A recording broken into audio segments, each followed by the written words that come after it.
Election 2023 حقائق کو چھوڑیے فرض کر لیتے ہیں کہ سینٹ الیکشن میں پی ٹی آئی کو کوئی نقصان نہیں ہوگا۔ یہ تصور بھی کر لیتے ہیں کہ حکومت اور اسٹیبلشمنٹ اگلے 2 سال ایک ہی صفحے پر رہتے ہیں اور اپوزیشن کے واویلے، تحریک، لانگ مارچ یا جلسے جلوس سے کچھ فرق نہیں پڑتا۔ یہ بھی سوچ لیتے ہیں کہ پی ٹی آئی اسی طرح 2023 تک حکومت کرتی رہے گی، معیشت کو تھوڑا بہت سنبھالا مل جائے گا، برآمدات کچھ بہتر ہو جائیں گی، مگر مستقبل قریب میں کوئی بڑا معاشی انقلاب نہیں آنے والا۔ 2023 کا الیکشن کم و بیش آج ہی کے معاشی اور سماجی حالات میں ہوگا۔ دیکھنا یہ ہوگا کہ 2023 میں جب پی ٹی آئی 5 سال بعد الیکشن میں اترے گی تو کیا کارکردگی لے کر پیش ہوگی۔ ماضی کی انتخابی تاریخ کا جائزہ لیا جائے تو پوری تاریخ میں جب بھی سیاسی حکومت نے وفاقی انتخابات کروائے ہیں وہ دوبارہ سے جیت کر حکومت نہیں بنا سکی۔ 1977 میں بھٹو صاحب کی پارٹی الیکشن تو جیت گئی، مگر دھاندلی کے الزامات پر تحریک چلی اور پھر مارشل لاء کے نتیجے میں انہیں رخصت ہونا پڑا۔ محمد خان جنیجو، بے نظیر بھٹو اور نواز شریف کو اپنا مینڈیٹ پورا کرنے کا موقع ہی نہ ملا، وہ پہلے ہی رخصت کر دیے گئے۔ حافظ زرداری کو 2030 میں موقع ملا کہ وہ اپنا 5 سالہ مینڈیٹ پورا کر کے نئے الیکشن کے لیے جائیں، وہ بری طرح ناکام ہو گئے۔ اس سے پہلے کاف لیگ بھی 5 سالہ مدت کے بعد الیکشن میں ناکام ہی ٹھہری۔ نون لیگ نے 5 سال پورے کیے، انتخابات 2018 میں گئے تو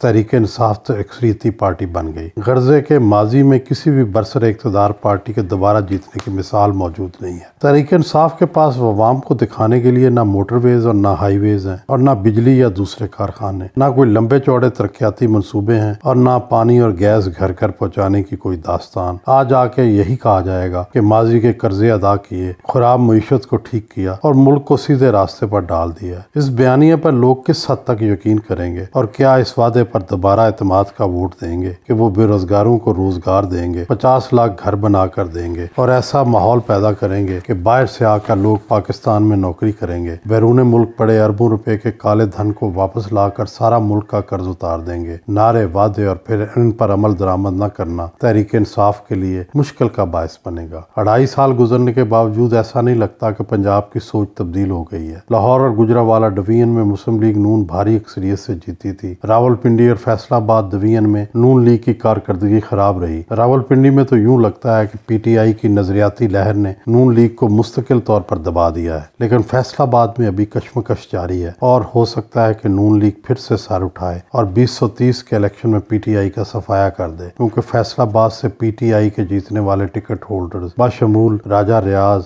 شیر وسیر وغیرہ سب ناراض اور دل گرفتہ ہیں۔ پی ٹی آئی کے ہمدرد لاہور جلسے کی ناکامی کی وضاحت یوں کرتے ہیں کہ نون لیگ کا ووٹر مایوس ہے، اسے نون لیگ کی کرپشن کے الزامات کا شافی جواب نہیں مل رہا، اس لیے وہ غیر متحرک اور چپ ہے، اور اگر یہ صورتحال ایسے ہی جاری رہی تو یہ ووٹر اپنی رائے بدل سکتا ہے۔ جبکہ دوسری طرف حقیقت احوال یہ ہے کہ نون لیگ کا مڈل کلاس کاروباری ووٹر اپنی سیاسی ہمدردی کا اظہار صرف ووٹ کی پرچی سے کرتا ہے۔ وہ اپنے کاروباری اور دنیاوی معاملات کو سیاست کی وجہ سے خراب کرنے کا قائل نہیں ہے۔ وہ جلسے جلوس یا احتجاج کے لیے اپنی دکان یا کاروبار بند کرنے کو تیار نہیں۔ نون لیگ کے ووٹر کا یہ پیٹرن آج سے نہیں، شروع سے ہے۔ وہ صرف الیکشن ڈے پر نہا دھو کر تیار ہو کر ووٹ ڈالتے ہیں۔ وہ سیاست میں اپنا اتنا ہی حصہ ضروری خیال کرتے ہیں۔ یہی وجہ ہے کہ لاہور اور گجرانوالہ میں اکثریت جماعت ہونے کے باوجود نون لیگ کے احتجاجی جلسے بہت بڑے نہیں ہو پاتے۔ اب تک جتنے سروے آئے ہیں یا پھر جو بھی اندازہ ہوتا ہے اس سے یہی معلوم ہوتا ہے کہ اگر آج پنجاب میں الیکشن ہو اور ان میں غیر جانبداری یقینی بنائی جائے تو اب بھی مسلم لیگ نون کا پلڑا بھاری رہے گا۔ اگر پی ٹی آئی فلاحی منصوبوں یا نئے پروگرام میں سبقت نہیں لیتی، اپنے منشور میں کیے گئے وعدوں کو پورا نہیں کرتی تو پھر 2023 کے الیکشن میں اس کے جیتنے یا زیادہ سیٹیں لینے کے امکانات کم ہو جائیں گے۔ ماضی میں بھی کوئی سیاسی جماعت 5 سال پورے کرنے کے بعد منتخب نہیں ہوئی، اس بار بھی اس کا امکان کم ہے، اس لیے بہتر ہے کہ آئندہ انتخابات کے حوالے سے ابھی سے منصوبہ بندی شروع کی جائے، اور اگر اس کی پٹاری میں عوام کو دینے کے لیے کچھ ہے تو اس کا یہی وقت ہے۔ پی ٹی آئی کا بیانیہ دراصل تنخواہ دار اور کارپوریٹ مڈل کلاس کا بیانیہ تھا، جو میرٹ، ٹیکس دہندگی اور قانون کی پابندی پر مشتمل تھا۔ اس بیانیے میں بزنس مڈل کلاس کے پاس دولت کے انبار ہونے اور ان کی لوٹ مار کے خلاف تعصب مخفی تھا، چنانچہ ججوں، جرنیلوں والوں اور دوسرے تنخواہ دار طبقے کا یہ بیانیہ